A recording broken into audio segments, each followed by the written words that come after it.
Life has its ups and downs, highs and lows, and van life is no different. Last week we were showing you a beautiful white sandy beach, we went whale watching, we were having a great time, and this week it's a little bit different. If you've been following our journey, you will know that we've been heading south from Sydney, following the coast down because we are attempting to do the big lap, even though we've been in Australia for a year and a half already. We just left Hyams Beach, which was insane and one of the whitest sands in Australia or the world. That's up for argument. We left Hyams Beach and we were making our way to our campsite for the night, and as we were making our way down an unsealed road which was suitable for a two-wheel drive, we went over a hump just before we got into the campground and we had a massive scrape underneath the van. Obviously we stopped immediately and we were so concerned. Luke had a look under the van and then said to me, do you want the good news or do you want the bad news? It turns out one of the metal bars that supports our water tank underneath the van caught on the ground and it's pulled it back, puncturing our water tank. We managed to get ourselves into the campground and Luke used a jack to try and bend the metal back up so that we could get back out of the campsite and have a go at fixing it. So let's see if we can get this fixed. And when I say we, I mean Luke. This week we have had a nightmare of a time with things just going wrong. We tried to show you briefly last night what had happened. Go and have a look at this. Do we film this? I don't know. You need to look under the van, tell me when I'm just about to hit to scrape it, and then I'm going to put the block under the wheels so I can take the van up on one side to hopefully avoid it. Stop! But then you're gonna, as soon as you go over that, you're gonna boom. We didn't get too much footage because we were just focused on fixing the problem, which we want to show you guys what's happening all the time. We managed to get back out of that campground yesterday and now I need to fix the water tank because it's got a pinhole crack in it where our bracket has shunted into the water tank and caused it to crease. I've been looking at my options to do that and it looks like plastic welding is the way to go, but to plastic weld the tank I need to release the water line so I can get it out of there, and I also need to replace a bracket, which I'll show you in a second. So is the plan to take the tank out of where it's currently sat? Yeah, so I can flip it upside down to plastic weld it. Yeah. And the reason why you're doing that is because you don't want to weld it whilst it's on there, because where the hole is, I mean, if there's water still in the tank into it, and then that hole needs to be dry, so I melt it upside down, and is it going to drip on me? I have no experience with plastic welding. I'm just going to give it a go. Here he goes. Give me the camera. Okay guys, it's really awkward to try and show you this, and it's also super dark under here. I'm not sure if you can see, just there is a drop of water and that is the pinhole crack I was talking about. To get this tank out, I've got to release each of these 6 bolts so that it loosens up the tank and I can get it out. Okay. Whoa. Oh my. You would not believe how long that took to get that bolt off, to get the bracket off. But you did it. I've done it. I've only got to do it again. The middle one needs to come off as well. Oh, does it? But that is essentially what we'd caught. Yeah, that way around. Over the hump, and it had dragged it under, and it was lower than that yesterday. We had to jack the actual bracket up to get it to bend somewhat higher so we could get back over the humps. But you can see just how much lower that is than where it should be. Yeah. Filthy. So all of that work, I'd say that's probably taken me at least an hour to do it. Yeah. Is for this tiny indent here, which the bracket made when it caught yesterday. You see where it's raised above the screwdriver, and that has caused the tiniest pinhole. So my plan is push that in and plastic weld it and hope that then I can put some water in it and it doesn't leak. But first, before I weld it, I need to clean this space. You want to say what you've done? Yeah, so, shame you didn't get that. What I've basically done is just bent 2 of these steel brackets, galvanised steel brackets, using the existing shape, and bent it around. So this is the good bracket from the centre, and I'm going to use 2 of these together because I couldn't get thick enough galvanised steel, but it also would have made it harder to bend if I did. Yeah, the plan wasn't to bend them, but that's just worked out. Yeah, and then I just need to bend, so I'm going to drill holes for the bolts, and I just need to bend this one similarly. So it looks like that. So these are 3 mil each, aren't they? Yeah. And then what's that? Probably 5. That 6? looks like, yeah, a 5 mil at least. 5, 6 maybe, yeah. So they're 6 combined. Yeah.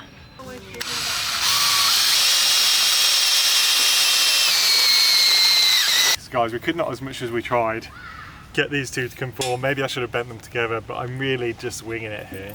But I have managed to make this bracket with drilled holes for the bolts, which will sit in the middle. It was the front one that was broken, which we were replacing, but we've decided we're going to put this one in the middle, the makeshift one in the middle. The thicker existing bracket will sit at the front. And then the other one that's already there. There is a bracket already under the van, which will sit at the back. Yeah. So they'll be there.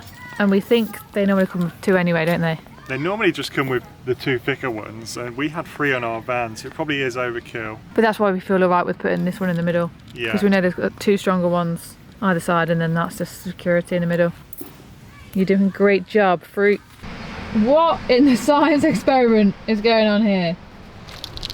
Well, let me tell you. So, we've recently partnered with Cactoily, who have sent us their 6-in-1 water quality tester. So I've set up a little experiment here. I've got tap water, which has come directly from the tap at the caravan park we're currently staying at, and that is just town water, so not filtered. The filter has been through the caravan RV filter into our water tank, which I've prepared in this week's video, guys.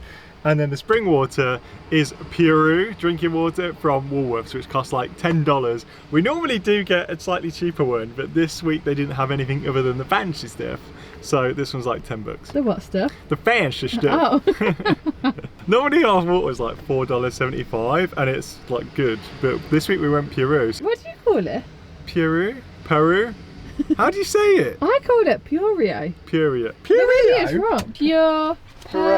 Australia's purest water, so better be. So that better be like top levels, guys, and let us know how to pronounce that, because obviously we have no idea. Right, so what could the results be? So this will tell us whether it is poor water, good, average or excellent water, and the score will be out of 100, but it's really simple because it gives you colours, so you can't really go wrong. Right, let's do it. Let's start with tap. So all we have to do is you pop the probes in the water, push M, and that should then tell us. So this is tap, it's direct from the tap. Ooh. Average. Average. Actually, I think that's better than I expected it to be. And it says certain levels, and I'm going to run those, I think, through trusty ChatGPT to tell me. Oh my god, no, you can't say that. Through the trusty ChatGPT to tell us what that exactly means. I do have instructions, but I'm lazy, guys. The next one is filtered as it comes into the van. So it better be more than tap. Okay, so it is better than tap. Oh, but still average? It's still average, but it's lowered some of the levels. Oh, okay. That's interesting.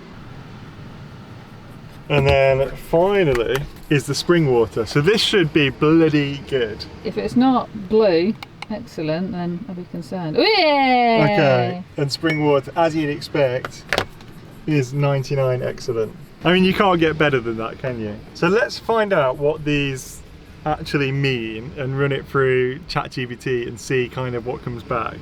Okay, so this is what ChatGPT says about those results. So the COD is the chemical oxygen demand, and it measures inorganic and organic matter. So the lower is the better. TOC measures carbon-based compounds, so natural organics, bacteria, byproducts or residuals. And TDS is total dissolved solids, which indicates the amount of minerals and salts like calcium, magnesium. Actually, that interesting bit is the tap water has a slight organic presence, it's moderate mineral content, so it's safe but it's not pure. Our filter, which is a brand new filter, guys, which is sending water into our water tank, is reducing the organic slightly, showing a minor improvement, but still within the average range. So some residuals are likely from the tank or filter, so it's not fully doing a like pure job. I don't know how else to say that, right? Well, I guess once the water goes into the van, it's then sat in that tank that we're fixing right now. We don't know what the inside of that is like. And then in the pipes and through the tap. Through the tap. And so we don't actually drink the water that goes into our water tank. We use it for things like washing up, Occasionally we'll use it for washing ourselves. Yeah, I'm intrigued whether that will have an effect on our skin if we wash our face with that water. Yeah, maybe. But the spring box water, which is, as you'd expect, has extremely low organics and solid. It is exceptionally pure water and indicates its high quality filtration or purification at the source. Well, so, it's good to know. Pureo, you're obviously doing what you're supposed to be doing. Yeah. But this thing has been great because it has been a question mark for us for a long time. Yeah. How is that water in our tank? Should we even be washing our dishes with it? And obviously it's great, like it's fine. Yeah, and also, is it worth us buying water? And it obviously it is. So I would still continue, guys, which is the question mark, to drink the water that I buy from the shops. But for washing our dishes and washing ourselves, the water in our tank is perfectly safe, and that's all we need to know. But it's also great to know the water coming out from the tap where we're camping right now is also good. And it's definitely, I think, a test that we would do when we're filling our water up at campsites to see how good is that water. Because not all campsites have town water.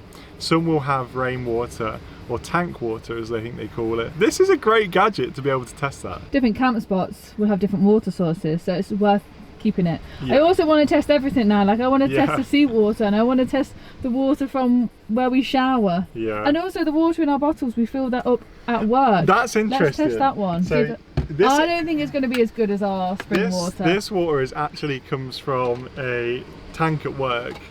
Well, what do you call it? Like a water cooler bottle thing. Yeah, one of those big water bottles where you tip it upside down. Are you ready for your results on this one? I don't think it's going to be as good. I hope it is. It's 86 good. So it's not excellent, no. but it is good. Like, there's nothing wrong with drinking that water up there, basically. It's very clean, close to excellent, though not as absolutely pure as box spring water, which likely has 0 detectable solids. So it's not spring water, but it is purified water. So in summary, it's very clean and safe and better than typical filtered or tap water. The summary on the other ones, I don't know if I said it. Clean and replace your inline filter regularly, 3 to 6 months. We've just replaced ours. So maybe that filter that we bought this time round wasn't as good. We didn't buy the normal one. And we didn't get it from Bunnings this time because there isn't one close to us. So that is worth bearing in mind. Maybe something we'll have to come back to. Ooh. These readings suggest your setup's working fine, but could benefit from an additional stage, either e.g. carbon block or UV sterilisation. I don't think we need to go that far for what we use it for.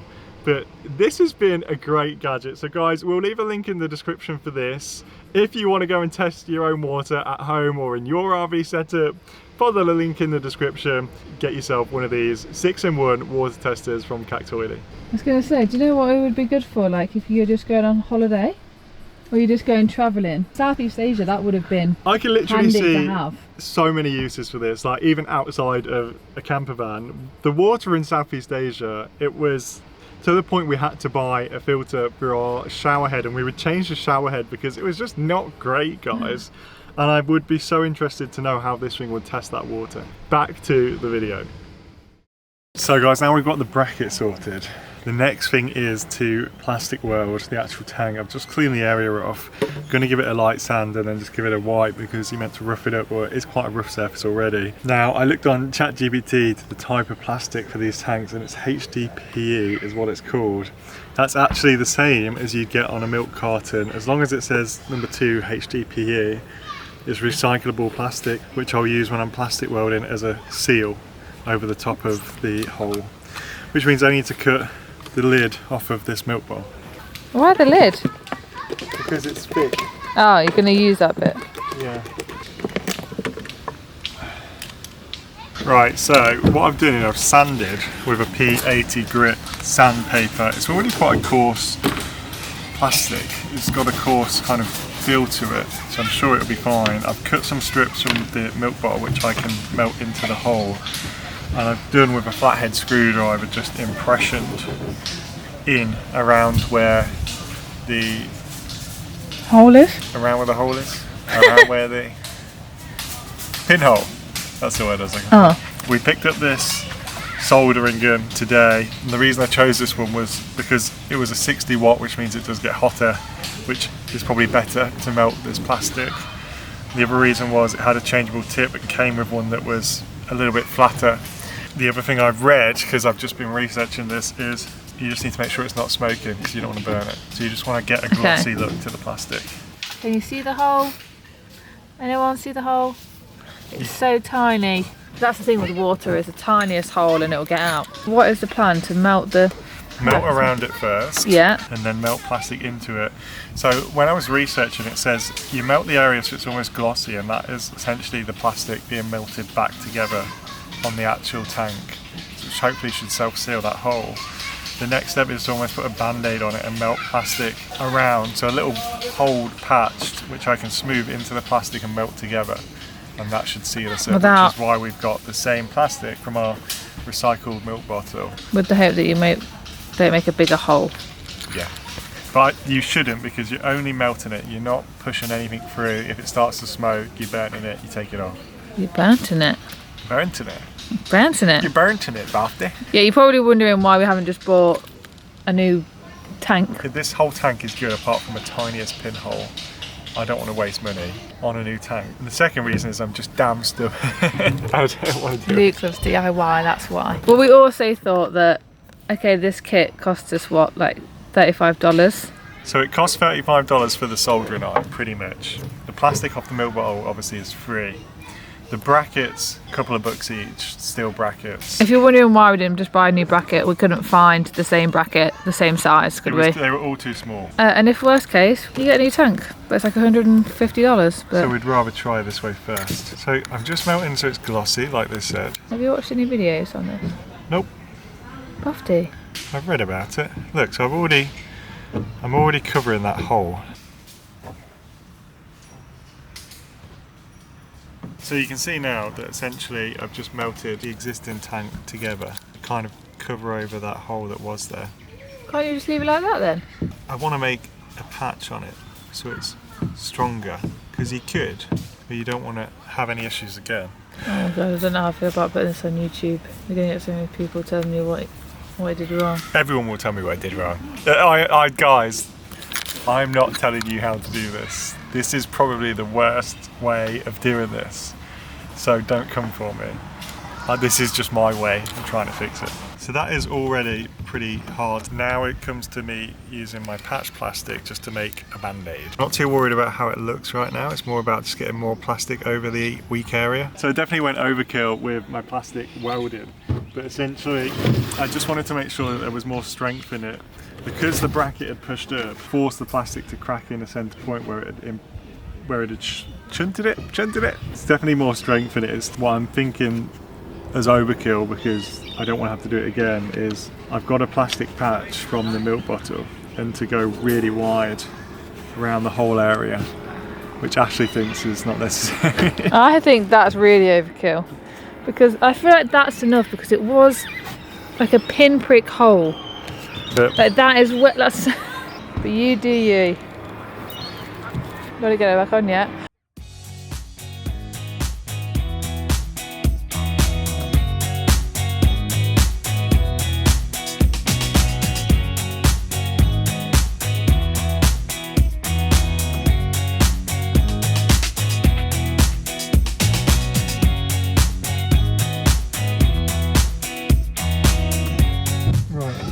Can you go around that side and see if, or just hold this and I'll go around that side? I'll go around the other side.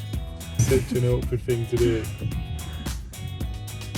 Right, so we've got to get this wood on. You've got to get the wood underneath it, which doesn't look like it has much playroom.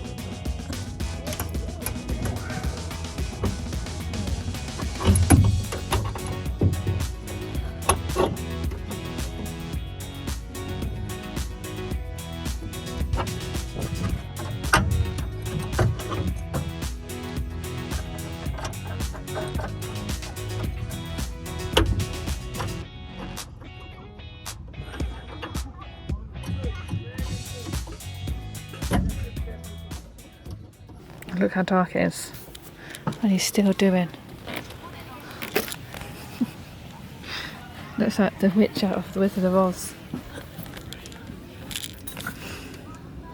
How you going under there? Yeah, I pretty much figured it out. Now luckily I had a bit that I could use. Nearly finished. Committed to finishing before you stop for the day, even though it's dark. Good job you got that head torch.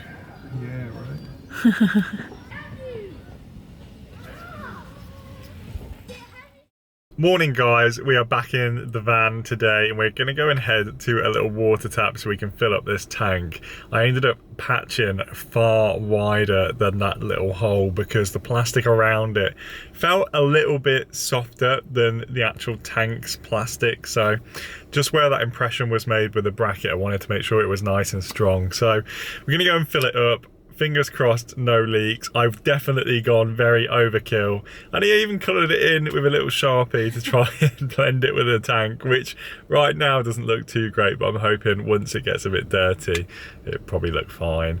So fingers crossed, everything's good. Let's go and do it together. We're all tied up. So we got a filter. Right, flow it in, flow it in. Can you see the fix? Yeah, ready. You can hear it pouring it in. So far so good. Because it's empty, it's going to take ages to fill up, isn't it? Yeah, so it probably will take a while for it to fill up now because the tank is completely empty. We emptied it all out. I'm hoping that we're okay to fill up at this tap. Wikicam says that people have filled up here and it's fine. Something about it feels wrong just because we're not on a campsite doing it. So it does look like there's power points here and it looks like maybe they have camping here at some times of year. We're in Bateman's Bay for reference, guys. We just come down the coast a little bit from where we were filming in Honeymoon Bay. And we're looking for a camp spot tonight. So everything around here seems expensive. We're trying to find cheap camping and then we're going to film a new vlog tomorrow just to kind of update where we are and what we're doing. Fingers crossed this doesn't leak. I'm going to check it. And so far so good. Okay, so just double checked it. It looks absolutely fine. I will try and give you guys a better shot of it, but it's not leaking for the time being. What the good news is that my plastic weld is holding. Yay. And it worked. That's good. Well done. So instead of buying a new tank, which would have probably cost us about $150, we managed to do it with a soldering gun, a milk bottle, and a new steel bar from Bunnings, which we moulded to shape ourselves. So that is a win, guys. I'll take that any day of the week. That is a win. And next thing we've got to do? Next thing we've got to do is fix the awning. Which I think is going to be harder. Which will be harder. That will cost us about $400 for a new spring arm, but needs best. Yeah, we'll do it. We'll manage it. And it's supposed to be, and it's supposed to